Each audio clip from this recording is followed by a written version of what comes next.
bacu twongeye kubasuhuza. Tubahaye ikaze kuri urubuga rwacu, urubuga ntayorwa, urubuga mwigiramo byinshi by'ubuzima.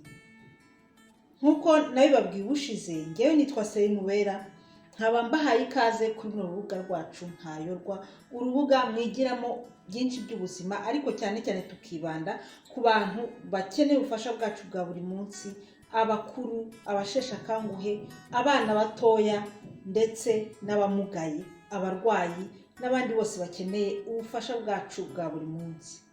Ubushize nakubwiye iby'indwara ya kanseri, nkubwira uburyo ifata ndetse n'ibindi byinshi bijyanye nayo.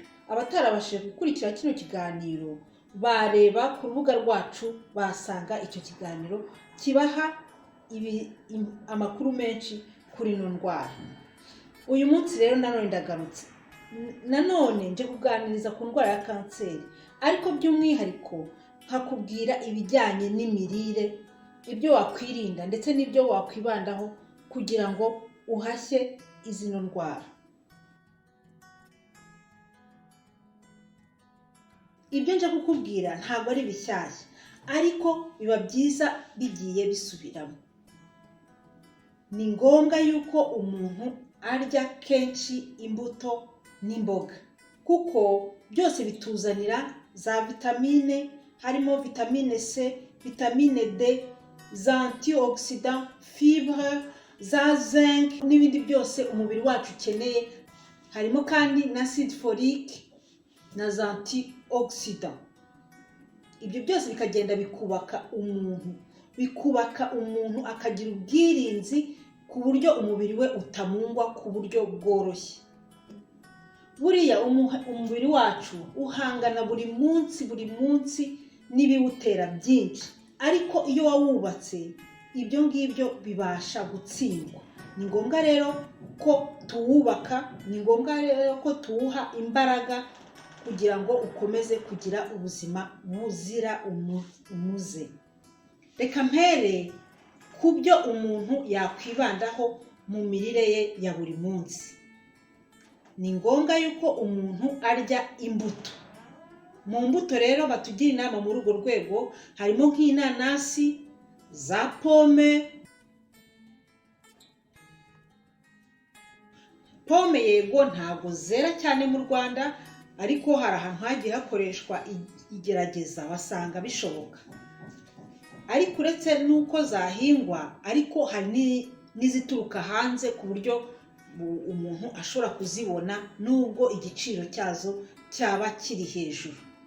Indimu, avoka, inyanya se, kuko inyanya nazo akenshi mu bijyanye na classification ziza mu bijyanye n'imbuto. Hari izindi mbuto kandi zishobora kuvuga zitwa grenadine cyangwa se bashobora kwita grenade.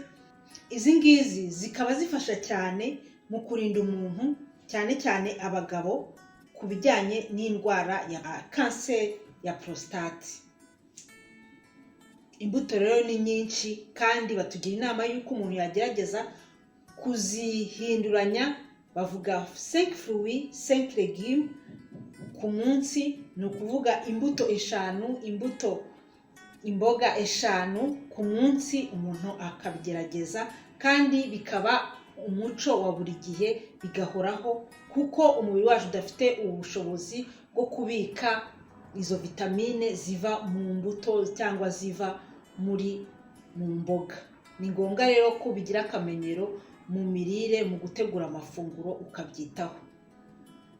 Wabyumvishe nari nkubwiye imbuto, ariko noneho reka nkubwire n'imboga. Hari imboga kandi zishobora kugira akamaro mu bijyanye no kwirinda kanseri, haba kuwo yamaze kugeraho ndetse n'uwitarageraho mu rwego rwo kuyirinda. Izo mboga twavuga nk'izijyanye n'amashu, imboga zose zishya n'amashu, ziriya za chou-fleur, ziriya z'icyatsi nyine, za champignon ari byo bihumyo. Ibyo byose byifitemo biriya byose twavuze haruguru, za vitamine, za antioxidants, bigenda bigafasha umuntu. Hari kandi n'ibirungo. Hari ibirungo by'ingirakamaro muri uru rwego.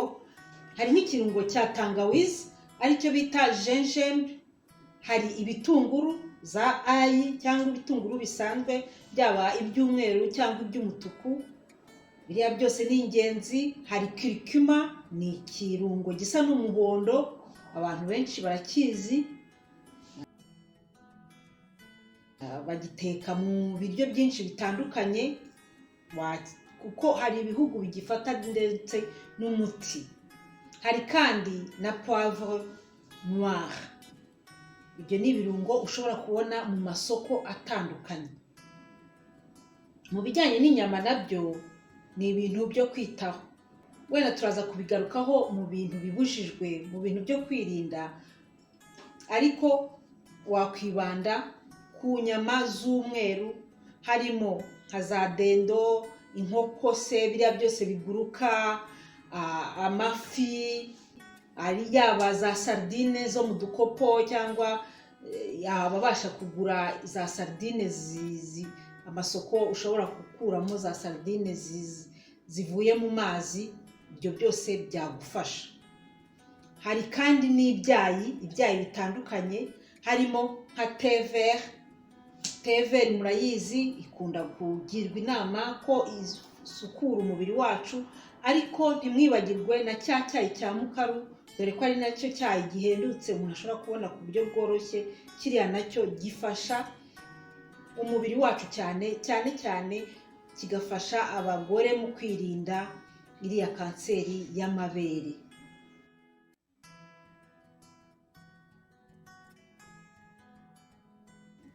Hari kandi na shokora noire, uko shokora zirimo amoko menshi, ariko iriya y'umukara niyo igirwa inama muri runo rwego, kuko akenshi usanga bayivanga n'ibindi bintu, ugasanga ikigero cya shokora kiri hasi cyane, ariko iriya shokora ya noire yo y'umukara uba usanga ifite pourcentage nini cyane. Hari kandi n'amavuta mu guteka bakugira inama ko ushobora kwifashisha kurusha ayandi. Hari nk'amavuta ya huile d'olive, amavuta ya colza, cyangwa se amavuta ya soya. Aya ngaya ni amavuta meza basanze agirira akamaro umubiri wacu, noneho cyane mu bijyanye n'indwara ya kanseri, akaba yifitemo biriya byubaka umubiri nakubwiye, biriya birinda umubiri wacu twavuze hariya haruguru. Noneho rero ibindi biryo warya rero ni ibiryo byifitemo isukari, ariko isukari itinda, isukari ya naturelle, ya yindi igenda gahoro mu maraso y'umuntu, cyangwa se fekira complet, kandi nabyo ibiryo byuzuye bitagiye mu nganda, ni ukuvuga sucre lent cyangwa fekira complet. Ndumva muri rusange ari ibyo ngibyo. Icyitonderwa nanone ni uko bakugira inama yo kurya ibiryo hakurikije n'ibyeze, ukarya ibiryo dosezo bigezweho, biri mu masoko hafi y'aho uri, ni ukuvuga dosezo et de proximité. Niba ari inyanya zigezweho, niba ari avoka, niba ari umwero w'amacunga, ugaprofita nyine ukabirya, kuko n'igihe cyabyo biba bimeze neza, biba bifite za ntungamubiri twabonye. Kandi bishobotse ukarya ibiryo biri bio, byatinzwe ku buryo bwemewe n'amategeko, hadakoresheje amafumbire n'imiti ibyangiza. Byaba byiza, byakugira akamaro kurusha ibindi biba byarahinzwe hatubahirijwe amategeko agenga ibihingwa.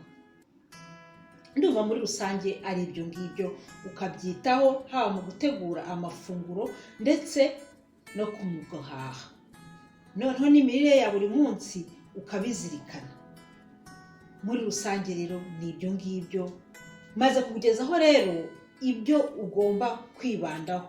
Reka noneho nkubwire ibyo ugomba kwirinda mu mirire yawe ya buri munsi, iy'umuryango wawe n'abandi bose bagukikije. icya mbere ni inzoga.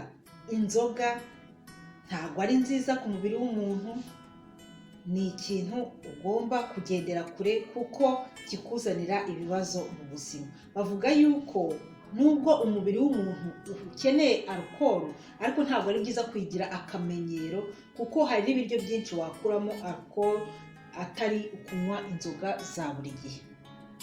Bavuga yuko ushobora no kunywa gusa nturenze ibirahuri 2 ku munsi cyangwa se ibirahuri 10 mu cyumweru.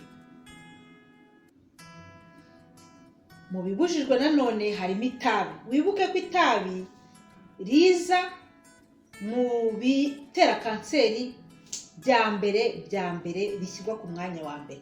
Nubwo atari ibiryo, ariko reka mbivuge muri runo rutonde kuko hari abantu benshi bitwaza ngo itabi warinyweye ntabwo ukeneye kurya. Ni ikiyoya.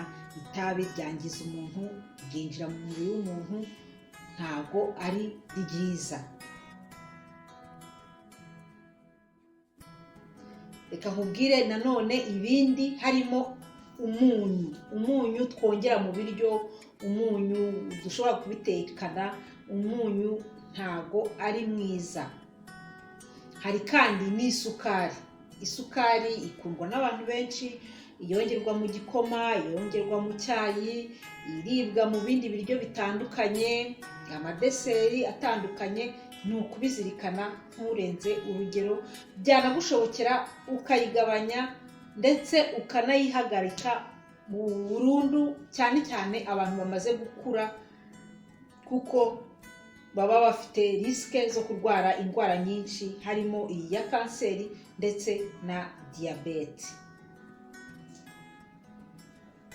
Hari kandi ibiryo bitekesheje umuriro urengeje, cyane cyane tuvuge nk'aya mavuta.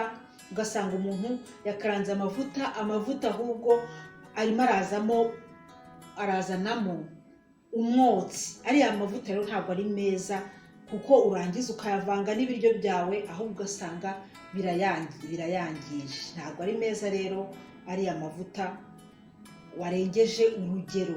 Binagushobokeye wateka bisanzwe amavuta ukaba wayasuka mu biryo mu gihe wifuje kurya amavuta, kuko nabyo umubiri wacu urayakeneye. Cyangwa se wanakenera kuyateka ibiryo na bimwe kubikaranga, ntugombere yuko bishirira ngo ubone kubishyira mu biryo byawe, kandi uko bigushobokeye ukayagabanya ku buryo bushoboka. Ikindi cyo kwirinda ni ibiryo bikorewe mu nganda, ibiryo byatunganyijwe mu nganda, kuko bino biryo usanga kenshi bakuramo za vitamine, bashobora gukuramo ibintu runaka byangiza ka kamaro k'ibiryo byari kugira akamaro, cyangwa se kugira ngo bibikike, kugira ngo biryohe se hakagira ibindi byongerwamo, ahubwo byagutera ibibazo. Ni byiza, icyiza ni ukurya ibya biryo bisanzwe ukuye mu murima, uguze rwose bigifite ubuhehere, ukabirya kuko biba bigifite za ntungamubiri.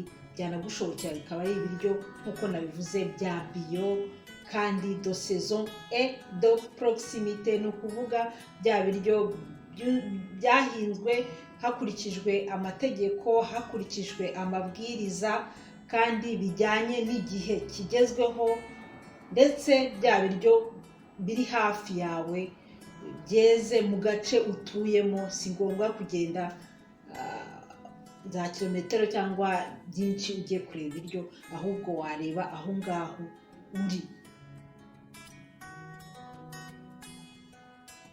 Kandi ibindi byo kwirinda ni ibiryo nyine bikennye kuri bya bindi twavuze haruguru, bikennye ku mboga, bikennye ku mbuto, ugasanga umubiri wawe ntabwo uwuha ibyo ukeneye. Muri rusange rero ndumva ari ibyo ngibyo, nkaba ngukangurira gukomeza kudukurikira. Ndakeka bizagufasha mu buzima bwawe bwa buri munsi. Ngukomeje kugukangura kudukurikira kuri Urubuga rwacu ntayorwa, murakoze, mugire amahoro.